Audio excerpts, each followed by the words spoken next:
Check প্রতারণার মামলা অর্থাৎ এনআই অ্যাক্টের 138 ধারার মামলা কীভাবে করবেন সেটাই আজকে সংক্ষেপে বলবো।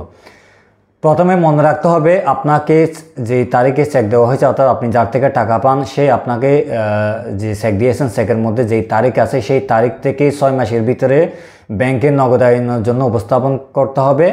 আর যদি ওই চেকটি ডিজাইনার হয়, ডিজাইনার বিভিন্ন কারণে হতে পারে, টাকা না থাকতে পারে অথবা স্বাক্ষর মিল না থাকতে পারে অথবা অ্যাকাউন্টটা ক্লোজ থাকতে পারে, যে কোনো কারণে হোক যদি এটা অ্যাকাউন্টে চেকটি ডিজাইনার হয়, যেই তারিখ ব্যাংক ডিজাইনার করেছেন সেই তারিখ থেকে 30 দিনের ভিতরে আপনাকে লিগ্যাল নোটিশ দিতে হবে এবং ওই লিগ্যাল নোটিশ উনি যেদিন গ্রহণ করবেন অথবা যদি গ্রহণ না করে যেই দিন ফেরত দিয়েছেন সেই দিন থেকে পরবর্তী 30 দিন ওনাকে সময় দিতে হবে এবং এর পরবর্তীতে 30 দিনের ভিতরেই আপনাকে বিজ্ঞ আদালতে ওই আসামির বিরুদ্ধে অর্থাৎ যিনি চেক দিয়েছেন আপনাকে তার বিরুদ্ধে মামলা দায়ের করতে হবে।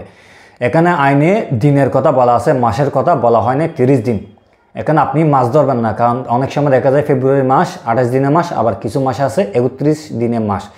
সেই জন্য এখানে আপনি মাস ধরবেন না, আপনাকে 30 দিন হিসেবে অবহিত করে মাথায় রাখতে হবে। এভাবে আপনি মামলাটা দায়ের করবেন বিজ্ঞ আদালতে। ধন্যবাদ।